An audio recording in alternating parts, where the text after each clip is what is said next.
3기 신도시의 사전 청약으로 인해서도 매매가와 전세가의 상승이 큰 폭으로 올라가고 있는 것 같습니다. 너무나 좀 안타깝다는 생각이 많이 들어요.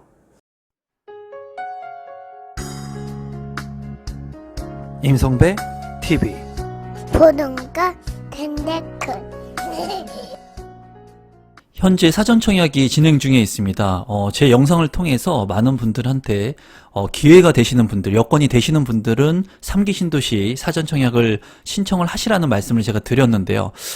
제가 사전 청약 신청을 하라고 해서 여러분들한테 사전 청약을 통해서 3기 신도시를 꼭 내 집 마련해야 된다는 그런 생각으로 제가 여러분들한테 말씀드린 건 아니에요. 아마 제 영상을 오랫동안 보신 분들이라면 제 뜻을 충분히 이해하실 거라고 생각이 듭니다. 사전 청약이 누구한테는 내 집 마련을 할 수 있는 기회가 될 수가 있고 대안이 될 수 있다는 거예요.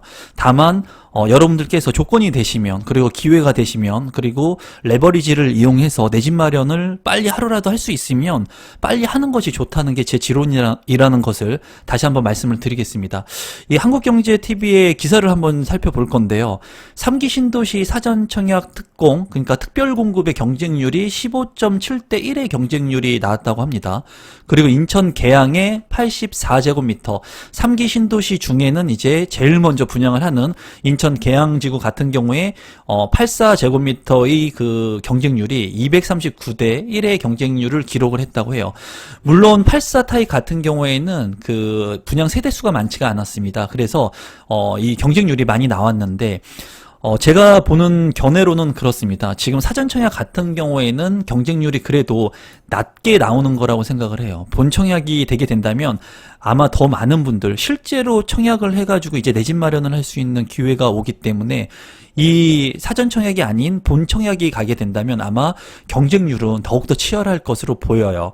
그러면 얼마나 경쟁률이 나왔고, 그리고 미달이 된 부분들도 있거든요. 그리고 여러분들한테 좀 말씀드리고 싶은 것은, 내가 청약을 하거나 했을 때 이 특별 공급의 경쟁률이 미리 나오게 됩니다. 그러면 이 특별 공급의 경쟁률을 보고 나서 일반 공급의 경쟁률이 얼마나 될 것인지 예측을 할 수가 있어요. 그렇기 때문에 앞으로 분양하는 분양 물량 같은 경우에도 특별 공급의 그 경쟁률을 참고하셔가지고 일반 공급이 되는 1순위 청약에 내가 전략들을 여러분들이 구사할 수 있는 겁니다. 그러면 실제로 3기 신도시 사전 청약 같은 경우에 이제 미달이 일부 난 것도 있는 것 같아요. 한번 같이 보도록 할게요. 공공분양의 특별 공급의 이제 경쟁률을 한번 볼 건데요. 이 3기 신도시 같은 경우에 지금 현재 진행되는 것은 사전 청약은 공공분양입니다. 그래서 민간 분양에 가점제나 추첨제가 적용이 안 돼요. 하지만은 3기 신도시 내에서도 민영주택이 공급되기 때문에 가점제와 추첨제를 통해서도 당첨이 될 수 있는 물량들이 추후에는 나올 거라고 예상이 됩니다. 이제 보시면은 인천 계양지구가 있고요. 그리고 남양주 진접2, 그리고 성남 복정 1이 있는데, 제가 여러분들한테 이제 영상을 통해서 말씀드린 게 그 부분이죠. 인천 계양지구는 첫 번째 진행하는 3기 신도시 물량이기 때문에 절대로 놓치면 안 된다라는 말씀을 드렸고요. 그리고 이 남양주 진접 2 지구 같은 경우에는 A1 블록과 B1 블록이 있는데, 이제 A1 블록 같은 경우에는 51제곱미터, 59제곱미터, 그리고 B1 블록 같은 경우에는 74제곱미터, 84제곱미터로 이제 사전 청약이 진행이 되고 있는데, 여기에서 제가 말씀드린 건 그거였어요. 여러분들한테 지금 현재 많은 사람들이 원하는 평형대가 몇 평인가, 어느 타입인가. 당연히 84 타입이라는 거예요. 방 3개, 화장실 2개에 33평형, 34평형의 타입, 또는 방 4개, 알파룸까지 하면 이런 타입의 아파트들을 많은 사람들이 원한다는 거죠. 그러면 내가 청약 신청할 때 역발상적인 전략을 취해가지고 경쟁이 좀 덜 나올 수 있는 타입은 무엇인가 고민을 해야 된다고 말씀을 드렸어요. 그래서 제가 여러분들한테 남양주 진접지구 같은 경우에는 입지적으로 조금 아주 우수한 곳은 아니지만 그래도 추후에 개발 가능성이 있고, 그리고 A1 블록과 B1 블록 같은 경우에 평형대가 작은 51제곱미터 같은 경우에 당첨 확률을 높일 수 있을 거라고 제가 말씀을 드렸습니다. 이전 영상을 보시면 참고하시면 되겠죠. 그런데 보니까는 경쟁률을 보니까는 역시나 51제곱미터 0.9대 1이에요. 미달이 낮다는 거예요. 그러니까 제가 봤을 때 이런 것들을 예측하는 것은 누구나 다 할 수 있어요. 다만 무엇을 못하느냐, 이 5일제곱미터를 선택하기가 쉽지가 않은 거예요. 왜냐면 사전 청약 나중에 내가 뭐 먼 미래의 일인데 그래도 좋은 거 내가 겟 해놓는 게 좋지 않겠어? 그러다 보니까 이 경쟁률 같은 경우에도 인천 계양지구 84제곱미터 같은 경우에 물론 배정세대는 20세대이지만 239대 1의 경쟁률이 나왔죠. 그리고 남양주 진적 같은 경우도 84타입 같은 경우에 보면은 63대 1의 경쟁률이 나왔습니다. 그리고 복정지구 같은 경우에도 5일제곱미터보다는 5구제곱미터가 훨씬 더 평면이 좋았죠. 5구제곱미터 같은 경우에 24대 1의 경쟁률이 나왔다는 거예요. 그래서 여기 공공분양의 특별 공급에서만 본다고 하더라도 평형 타입이 작은 타입 평형대가 경쟁률이 덜 나왔다는 거예요. 이 부분은 여러분들께서 아파트 청약의 추후에 이제 전략을 짤 때 또는 부동산 경매를 투자할 때도 똑같습니다. 남들이 다 선호하는 아파트 경매 입찰 들어가 봤자 10대1, 20대1, 30대1 경쟁률 나온다는 거예요. 그러면 저는 이제 제가 경매 투자를 할 때도 어떻게 생각을 하냐면은 첫 번째는 그거예요. 10대1을 넘어가지 않는 경매 입찰을 합니다. 그게 제 첫 번째 원칙이에요. 그렇기 때문에 아파트 가격이 이렇게 상승하는 시장에 역세권의 34평의 아파트 20대1, 30대1, 50대1이죠. 그런 물건을 아예 패스한다는 거예요. 왜? 그 많은 사람들과 경쟁을 했을 때 내가 1등이 돼서 낙찰을 받는다고 해도 수익이 작다는 거죠. 그러면 상대적으로 입지가 좀 덜한 지역, 그리고 뭐 나홀로 아파트, 역하고 좀 멀지만 그래도 추후에 개발이 있는 곳들, 또는 아파트 시장에 이렇게 많은 사람들이 포커스가 집중될 때는 아파트가 아닌 그 외에 수익형 부동산들, 뭐 그런 것에 경매 투자를 한다는 거예요. 그러니까 모든 것은 다 똑같습니다. 남들하고 틀린 길을 가면 돼요, 여러분.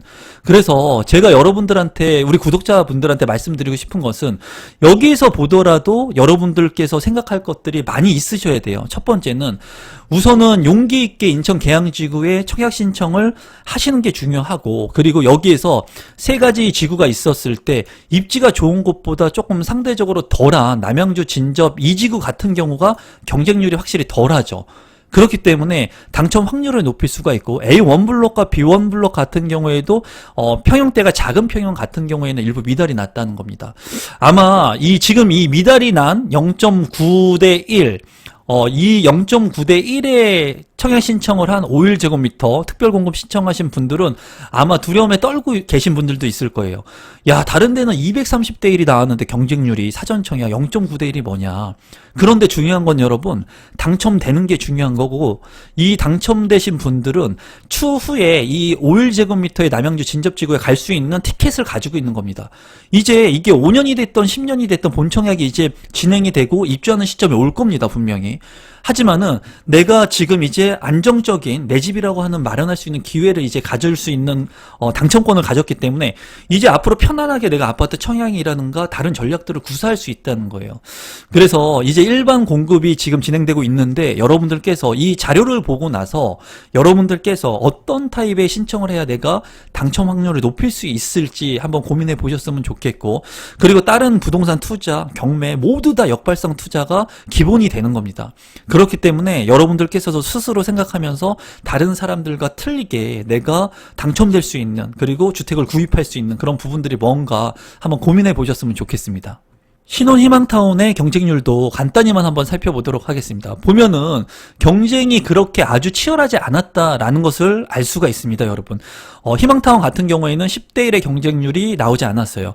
물론 희망타운 같은 경우에는 단점적인 요소들이 좀 많기는 많습니다. 뭐 그것까지 얘기하면 길어지니까 어쨌거나 지금 현재 사전청약 같은 경우에는 경쟁률이 신혼희망타운이나 또는 일부의 사전청약을 진행하는 3기 신도시 같은 경우에 제가 봤을 때 본청약보다는 그렇게 경쟁률이 아주 치열하다고 보여지지는 않아요. 특별공급 같은 경우에.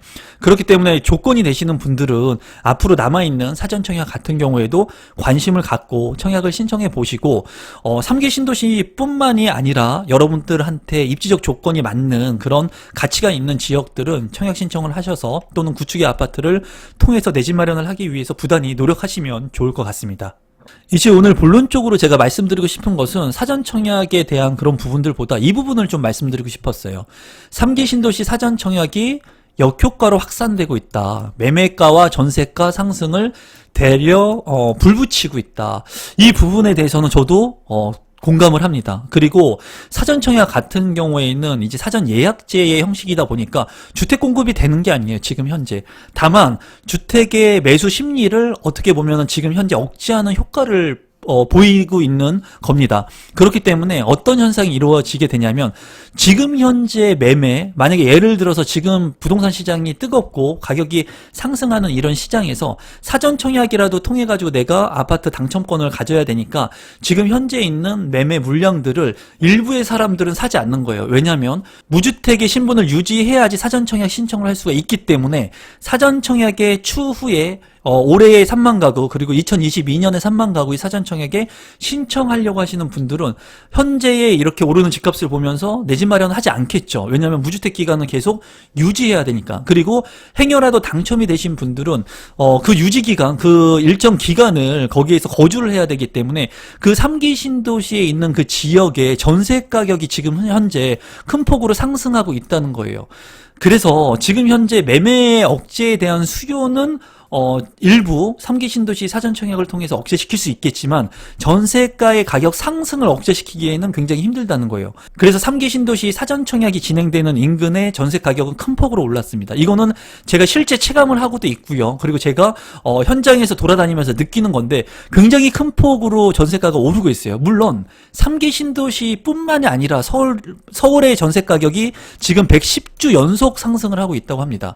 그러니까 지금 제가 봤을 때는 주택 가격의 상승보다 전세 가격의 상승 역시도 굉장히 어려운 상황을 맞이하고 있는 것 같습니다. 이런 전세가 상승을 좀 브레이크를 걸고 억제하기 위해서는 이제 기존에 있는 주택들이 전세 물량들이 나와야 되는데 지금 실거주 요건의 강화 그리고 전매 제한 뭐 이런 부분들로 인해 가지고 실제 공급되고 있는 아파트 신축 아파트들의 매물들이 나오지 않는다라는 거예요. 이런 부분들을 일부 완화될 필요성이 있다고 보여져요. 제가 봤을 때. 그렇지 않고 너무 실거주의 기반을 너무나 강화하게 된다면 지금 이 전세가의 상승이 쉽게 수그러들지 않을 것 같습니다. 그리고 민간 공급의 활성화를 빠르게 좀 해가지고 공공 분양만을 늘릴 것이 아니라 민간 건설사에서도 수익을 가져가면서 제공할 수 있는 이런 주택들이 빠르게 이루어져야 됩니다. 그리고 서울 같은 경우에 재건축의 그런 개발 억제로 인해 가지고 지금 많이 노후화되고 있고 그리고 이런 재건축의 억제로 인해 가지고 재개발의 규제로 인해 가지고 공급될 수 있는 물량들이 공급이 안 되고 있거든요. 그런 일부의 마진들이 건설사가 가지고 가거나 그 조합원이나 아니면은 그 아파트나 빌라의 소유자한테 간다 하더라도 지금 이렇게 계속 꽁꽁 규제를 지속적으로 연계선상에서 하게 된다면 이 전세가의 상승이 또 매매가의 상승을 올라가게 될 거고요. 그리고 기존의 기득권, 이 주택을 소유하고 계신 분들의 자산의 가치가 올라가면서 양극화 현상이 더욱더 심화될 것으로 보여요. 그래서 지금 현재는 사전청약 이런 부분들 그리고 서울의 전세가의 상승 이런 부분들을 완화시키기 위해서 민간에서 공급하는 전세 물량들이 나와줘야 됩니다. 근데 그런 부분들을 지금 실거주라고 하는 그러니까 실거주 안 하면 무조건 투기 세력이라고 지금 정부에서는 얘기를 하고 있는데 그런 부분들이 시장 경제 상황의 체제에 맡겨 놓고 부동산 거래가 잘 활성화되게끔 해야 되는데 단순히 강압적으로 규제적으로 한다고 해가지고 되는 것이 아닙니다. 제가 20년 동안 부동산을 해보니까는 이 부동산이 참 어려워요. 이 부동산이 생물 같습니다. 살아있기 때문에 만약에 이쪽을 막으면 다른 쪽으로 흐르고요. 다른 쪽을 막으면 다른 쪽으로 이동을 하게 돼 있어요. 살아있다는 거죠. 그렇기 때문에 이 선택을 할 수 있는 그런 여건이나 조성을 만들어주고 거기에서 기회가 되고 만약에 내 집 마련을 하려고 하시는 무주택자 분들 같은 경우에는 대출을 완화시켜서 일부 너무 과도하지 않는 대출의 범위 안에서 내 집 마련 할 수 있게끔 정부가 도와주면 되는 거고요.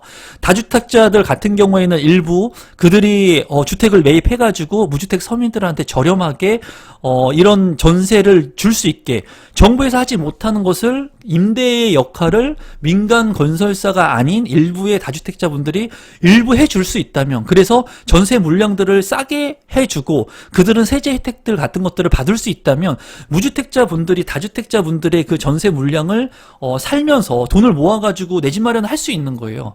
그런데 지금 현재 이런 다주택자들을 보는 시선들이 적폐다. 그리고 뭐 나쁜 시선으로 본다. 이렇게 보는데 제가 무주택자분들한테 묻고 싶어요. 여러분들은 지금 주택이 없으니까는 내 집 한 채만 있으면 좋겠다고 생각을 하겠지만 내 집이 생기게 되면 이제 자산을 이해하게 되고 부동산을 한 채 더 갖고 싶다는 생각이 간절할 거예요. 왜냐하면 노후에 내가 살고 있는 집뿐만이 아니라 한 채 더 있으면 월세를 받을 수 있는 뭐 오피스텔이라도 있으면 상가라도 있으면 내가 자녀한테 손 안 벌려도 된다는 거예요.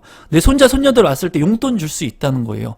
내가 남은 인생을 즐겁게 봉사하면서 기부하면서 살 수 있다는 거예요. 그렇기 때문에 내가 열심히 아끼면서 번 돈을 통해 가지고 자산을 늘리는 거는 나쁜 게 아니라는 거죠. 다만 이런 다주택자 분들이 무분별하게 갭 투자 같은 걸 해가지고 100채, 200채 막 필요도 없는 주택들을 무리하게 이 차익만을 얻기 위해서 과도하게 사는 것은 그거는 문제가 될 수가 있다고 생각을 하죠. 과도하게 주택을 사는 그런 분들은 문제가 있을 수 있죠. 그런데 열심히 살아가지고 내가 먹을 거 안 먹고 입을 거 안 입고 해가지고 부동산 한 채 샀다, 오피스텔 한 채 샀다, 이거 뭐 잘못된 겁니까? 자산의 가치를 늘리는 게 당연한 거지? 그러면 주식 사는 것도 문제가 있는 거 아니에요? 그래서 지금은 전세가, 매매가 이렇게 큰 폭으로 다 상승하고 있고 3기 신도시 때문에 전세가의 상승이 더욱더 높아지고 있는 시점인 것 같은데요. 여러분들께서 주변을 잘 둘러보시고 이제는 모든 선택들을 여러분들 스스로 해야 됩니다. 이 비싼 주택의 가격을 보면서 내가 내 집 마련을 할 것인지 아니면은 전 월세를 선택해가지고 계속 살 것인지 3기 신도시 사전 청약을 하고 마냥 기다릴 것인지 이런 부분들을 누가 정해줄 수 있는 게 아니에요. 그렇기 때문에 여러분들께서 일단은 소비 지출 하시면서 돈을 모으시면서 사전 청약, 만약에 돈이 없으신 분들은 사전 청약을 계속 신청해서 당첨될 수 있는 그런 사전 예약권을 가질 수 있게끔 노력을 하시고, 그리고 내 집 마련의 기회를 살릴 수 있으신 분들은 다소 지금 비싸게 오른 이 주택 가격을 보면서라도 본인 상황에 맞는 주택을 마련할 수 있는 기회들을 좀 만드시면 좋을 것 같아요. 정말 지금 앞이 굉장히 어둡고 많이 걱정이 됩니다. 뭐가 걱정이 되냐면 중요한 거는 전세값이 오른다는 거예요. 전세값이. 이 부분이 너무나 좀 안타깝고 매매값이 올라가지고 매매를 못 사게 됐을 때 전세라도 월세라도 내가 살 수 있는 집이 있어야 되는데 그 집 자체가 자꾸 없어지고 있고 실제로 입주할 수 있는 집이, 그리고 이 전세 가격이 너무나 올라가다 보니까 사람들이 살 수 있는 주거 환경이 나빠지고 외곽지로 밀려나게 되고 생활의 터전들을 잃게 되는데, 정부에서 이런 전세 가격이 오르는 것을 잘 파악하고 그리고 주변의 전문가들의 그런 조언들 이런 것들을 잘 수렴해가지고 전세 가격이 안정되고 매매 가격도 좀 안정되고 완만하게 상승하면서 집을 살 수 있는 사람들이 살 수 있게, 그리고 전세를 사는 사람들도 전세 가격이 너무 과도하게 올라서 고통받지 않고 행복하게 살아갈 수 있는 그런 시기가 왔으면 좋겠습니다. 그럼 오늘도 마지막까지 제 영상 시청해 주셔서 진심으로 감사드립니다. 오늘 영상은 이것으로 마무리 짓도록 하겠습니다. 고맙습니다, 여러분.